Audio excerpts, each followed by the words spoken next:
The Nomiki Show. Hello and welcome to the Nomiki Show. If you didn't know this already, now you know that we are doing special segments this week as I am off. Hopefully I'm having a great time on my own, walking around, eating, doing my own thing, really getting some fresh air, some sleep, some naps. That is what present me is hoping for future me. But while I'm napping, you get to have great content still because we put in the extra time. And so many people have been very generous with their time in joining the show. Alex Shephard, old friend Alex Shephard, we got to know each other during the IDC years, to say, the Cuomo Wars of 2017. Alex Shephard is a staff writer at the New Republic, has a story out right now titled "The Media is Blowing the Afghanistan Story." I love this. I love this take because the media obviously was blowing the Afghanistan story. There were so many hot takes. And I think I wonder just from the top, Alex, is this because the 20-year war, the fog of war, what part of the 20-year war are there different forms of fog of war? Are we on the other side yet of the Afghanistan war of pre-Iraq war? I mean, there's just so many crazy takes in the last 2 weeks since Biden has pulled out that I'm questioning our own history, our sense of history. Yeah. I mean, I think that what you're seeing too is basically a large segment of the national media that simply has refused to learn any lessons from the last 20 years of war, particularly the last, I'll say, 19 years, at least since the lead up to the Iraq war.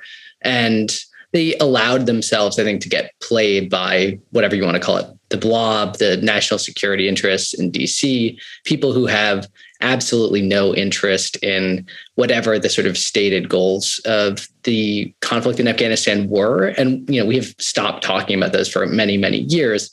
And created this sense that the way we were leaving Afghanistan was somehow inherently flawed, that what I think it actually exposed was that these people did not want us leaving the country in the first place, that for the most part, these criticisms were founded on this really, really narrow rhetorical space, which was that getting out of Afghanistan is a popular thing to do. We should be doing it after 20 years. Winning is impossible. It's also hopeless. And yet somehow there was a much more, much more effective way of leaving. I think certainly there are ways to criticize the Biden administration for how this was handled, but those are pretty minute. And what ended up happening was that this tiny sort of rhetorical argument got ballooned into making the case that essentially the withdrawal itself was illegitimate. And that, I think, is shameful. It's reprehensible, really. I mean, it's almost Shakespearean in a sense that the immediate rhetoric became about women and girls and very real concerns. I'm not delegitimizing them, but suddenly those concerns were the most important concerns from the national security establishment, from neocons, conservatives who watch Fox News all day. And of course, some neoliberals who were opposed to what Biden did. But juxtapose that with obviously what happened in Texas. It was basically the Texas move called the bluff on all these neocons who are supposedly so concerned with women and children. I mean, why is it the media is not is it because they're addicted to access? Is it that they're not diving deeper? They're not going further and saying, well, then what was the alternative?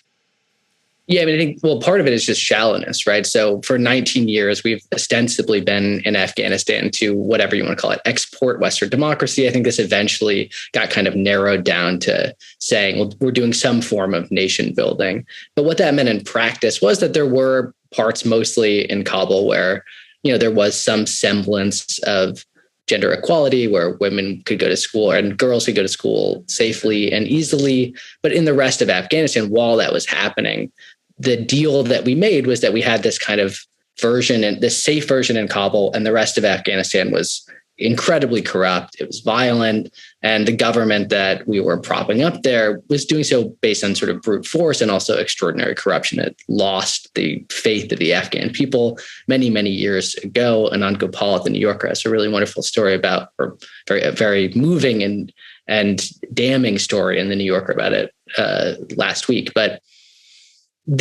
the mainstream press was always horrible at covering that other side of the story when it covered Afghanistan at all. And when it did, it tended to cover sort of very narrow, very elite focused section in mostly in Kabul itself. So I think some of it was just this refusal to pay attention and to really understand what was going on. There's another aspect here, which is that the Beltway press and TV press in particular they're sort of just knee deep in the blob. They have incredible connections to the national security state. They tend to be very well sourced there, and they tend to end up parroting a lot of those perspectives, which aren't the perspective of mainstream people. And I think the third reason is also that they want to perform the fact that they are balanced, that they're not in the pocket of Joe Biden and the Democratic Party.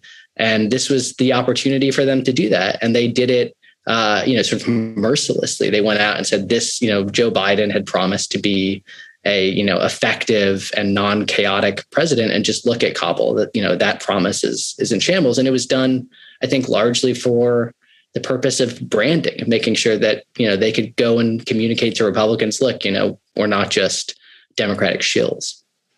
It reminds me of I can't remember how long it was after Trump was inaugurated. Remember when he built the mother of all bombs, and the press? I mean, MSNBC was just like having orgasms over this.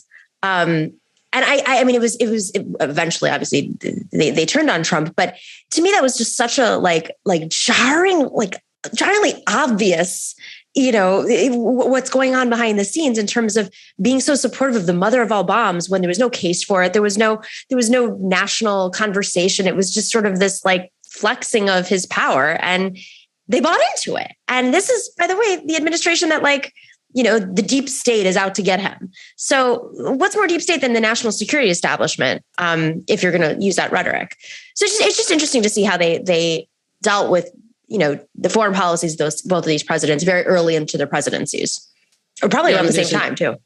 Well, yeah, I think that hits at another aspect of this as well, which is that, most of our involvement in Afghanistan for the last 15 years, with the exception of, most of it has been aerial bombing campaigns, drone strikes, et cetera. And the press doesn't really cover these at all. But what that has done has created, I think, this impression that the media has been more than happy to push, which is that this is a war that has almost no cost for Americans, right? Like the price tag is reasonably high, but people, for the most part, do not die in this war. Obviously, we had 13 Americans die at the Kabul airport recently, and that was this sort of glaring exception. But we've had more than tens of thousands of Afghan civilians have died in these aerial strikes and bombs, mostly in rural areas, and or just from the conflict with the Taliban. And what that has created is this, I think, really lopsided perception of the war itself, in which we can say, well, we're getting whatever the national interest is from this, which is having a base between Iran and Pakistan, basically, at little cost. So why would Joe Biden give that up? But there's, from a moral perspective, the counter argument is very clear, which is that just because Americans aren't dying does not mean that this is a war in which people are not dying. I think there's a related idea that it's a relatively inexpensive war, even though we've, I think, spent more than $1 trillion there in the last 20 years. And these two ideas, I think, have created this really bizarre, it's like a British Empire style argument in which the gains for American, whatever you want to call it, America's foreign policy or American exceptionalism are coming at such a low cost. Why would you ever possibly leave? How much of this is because of the crisis in media right now? Media can barely cover state houses and do investigative reporting. My guess is that they're not, the local newspaper is not sending reporters out to rural communities in Afghanistan to get the real story. I think one issue here is there wasn't a ton of that kind of reporting to begin with anyways. I think in general, this type of reporting, there've been some exceptions, I think particularly later in the Vietnam War.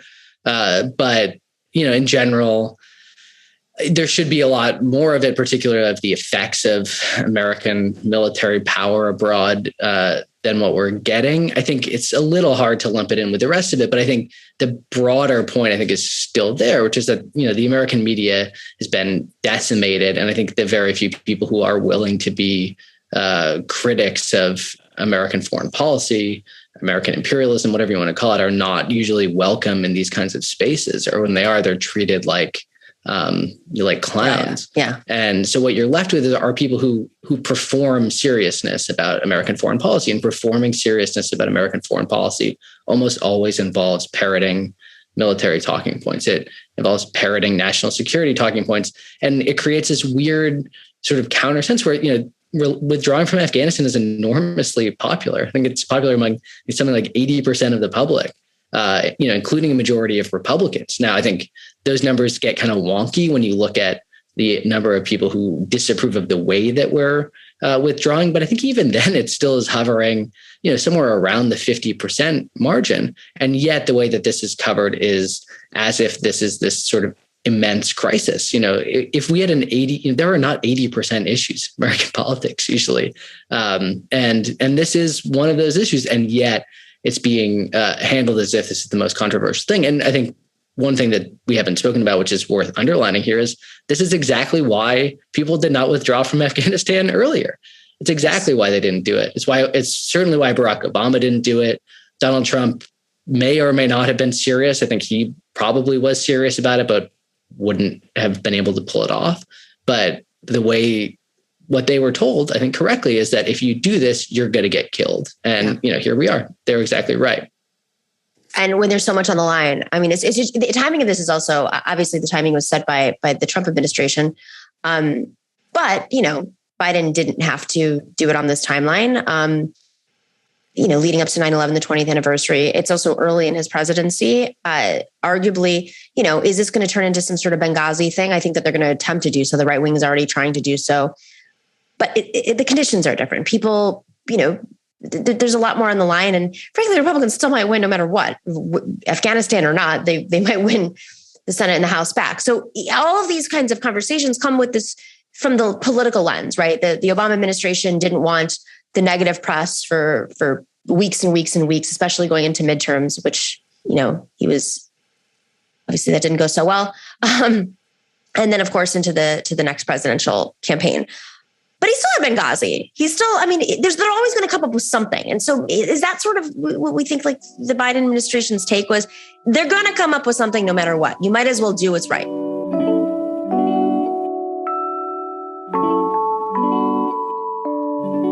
So even though I'm technically, future me is on vacation or taking time off, I should say, it's going to involve a lot of sleep. It's going to involve a lot of napping. And part of my sleep process, other than wearing this lovely thing that I wear that monitors my sleep, is to take CBD.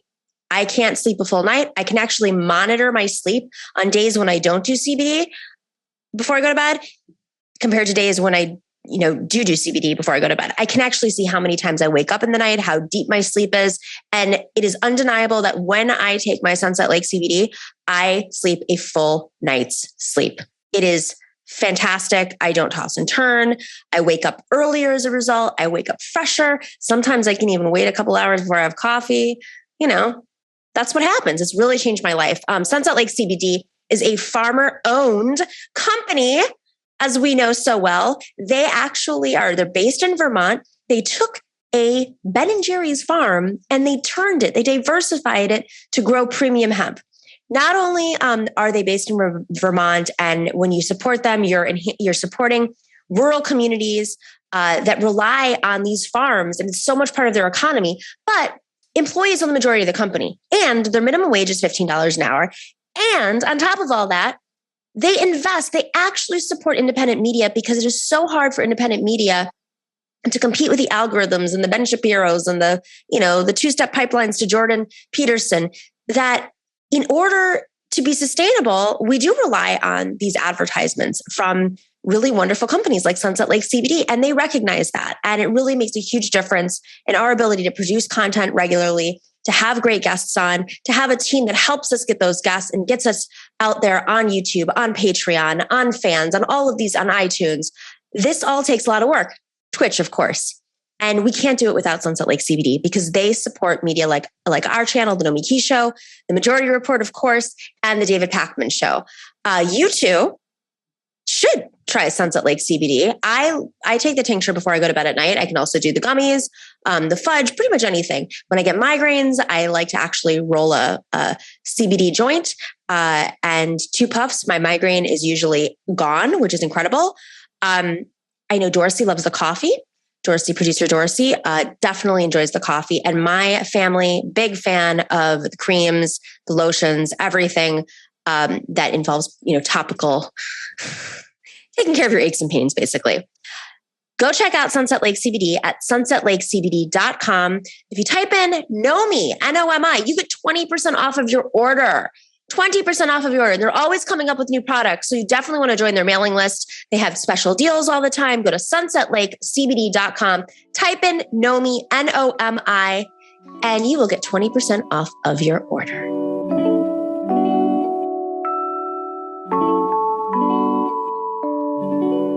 Yeah. And I think that, this is, to go back to the media point, I think that is also a particularly shameful aspect of the coverage here, is that this is largely interpreted as what the political cost for Joe Biden would be for the images at the airport of 13 American soldiers who were killed. It was constantly being sort of rammed through this lens of essentially what does it mean for a midterm election that the Democratic Party is almost certainly going to lose one house in Congress for.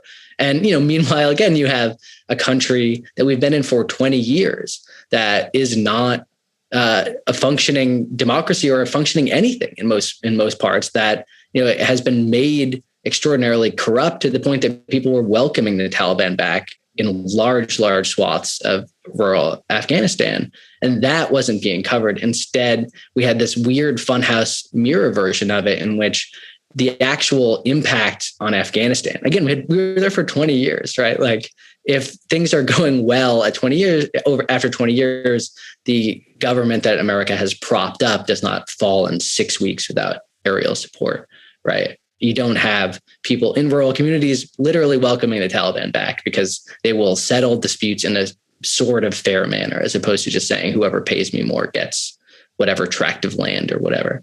And, I think for the Biden administration, I think they thought about it exactly the way, and this is confirmed somewhat by reporting as well, but that they were thinking about this as like, look, we've got to this is the time to do it. If we're going to do it, we have to do it now. It's still early enough.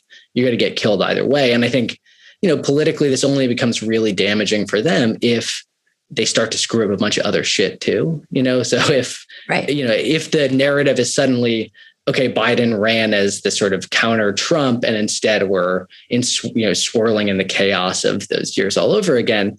But, if that is the case, then he's in trouble one way or the other. I do think that politically speaking, there's an argument to be made that if the Republican Party tries to Benghazi-ify this, that it might actually be good for the Democrats. But yeah, that's fair enough. I mean, if one thing's clear is that he's not backing down, and he's being very clear and assertive about where he, his decision on this. Worst takes that you saw in the last 2 weeks by the media. There's been a lot of Saigon. What else? Just give me some of the best ofs.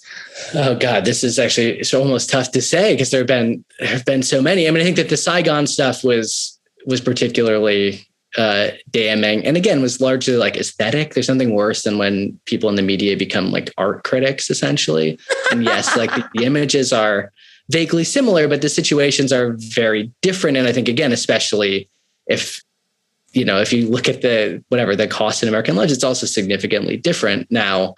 And again, also laying this all on Joe Biden is a sort of similar issue. I think the sort of narrative that's emerged recently from Peter Baker and others, Peter Baker at the Times, that that everyone is sick of Joe Biden talking about his dead son and using him as this moral compass, and that what they wish, the implication I think is that they wish he would be more heartless or something.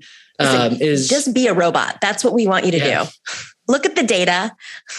Look at the numbers. I mean, Yeah, Oh my God. it's really, I think, kind of shocking, but also gets at this issue as well, which is that, being a tough guy in American politics can only mean one kind of thing. And I think it also obscures the larger truth here, which is also that we are not kind of actually getting out of Afghanistan, or at least we're not out of Afghanistan until the drone strikes and aerial strikes stop. And Biden is going to continue ordering those and has. We're still doing those across the Middle East.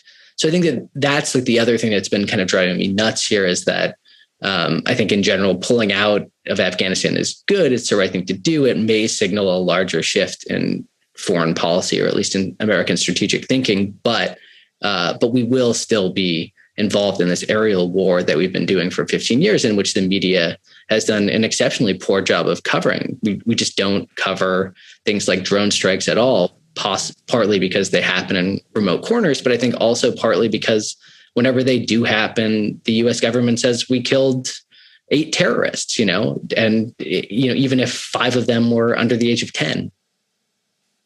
And what how do you decide what a terrorist is? Be a terrorist at a wedding.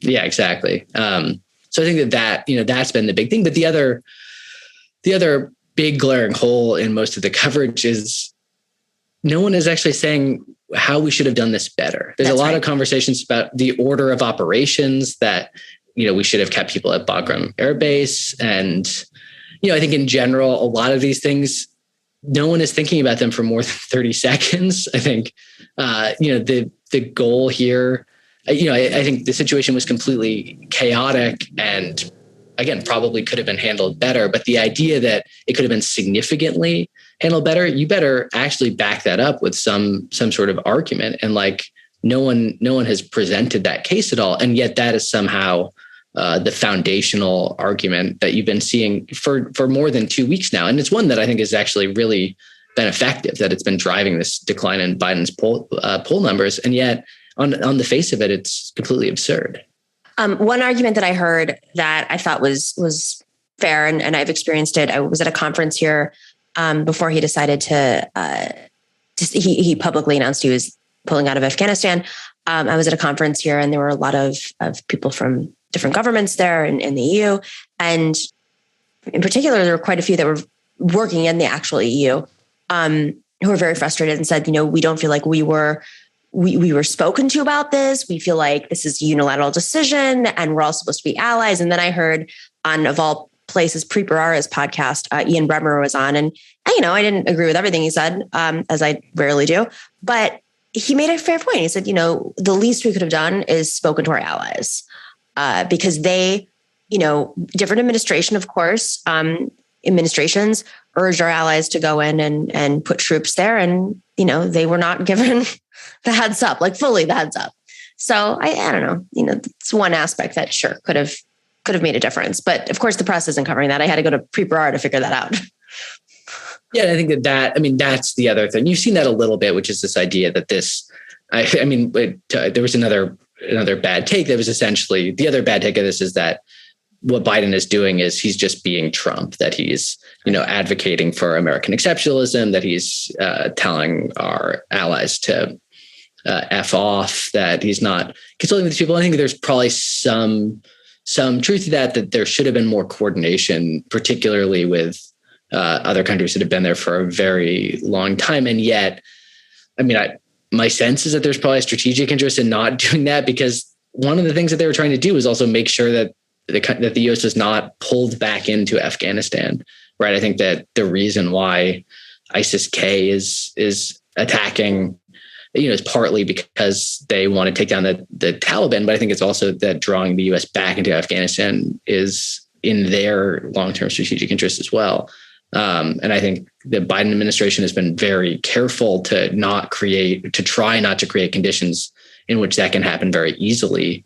And yet I think you're still seeing this constant drumbeat to pull the U.S. back in. And I think some of this has come from our foreign allies as well, who I think wanted the U.S. to stay in for, I think, their own strategic reasons. And I think some of those too, which people are not talking about, are the reason why a lot of European countries are upset about this, is that they don't want to admit Afghan refugees. They're worried about the political cost of bringing in Afghani refugees. So I think while I do think that people like Bremer have a point and that the U.S. should have involved our allies more, I think a lot of this has to do, as it does in the U.S., frankly, a lot of this has to do with the domestic politics of immigration in the EU. Yeah, I mean, as I'm sitting here in Greece, by the end of the month, the refugee camps are shutting down. The EU is pulling funding from the refugee camps. Simultaneously, the government here, which is a center-right government that relied on a far-right, neo-Nazi coalition, they have decided that they're giving the refugees 150 euros for 1 month to find housing and jobs, because it's so easy in Greece for everybody to find housing and jobs. I'm curious how that's going to play out. You're going to, no matter what, you're going to have refugees on the streets. This is the problem, is it's not, you got to actually deal with the crisis when it's dealt with. One thing I'm just going to throw at you, and I know this isn't necessarily a media take, or if you've heard it in the media, is, the money that, our involvement in Afghanistan was essentially laundering money to the Taliban.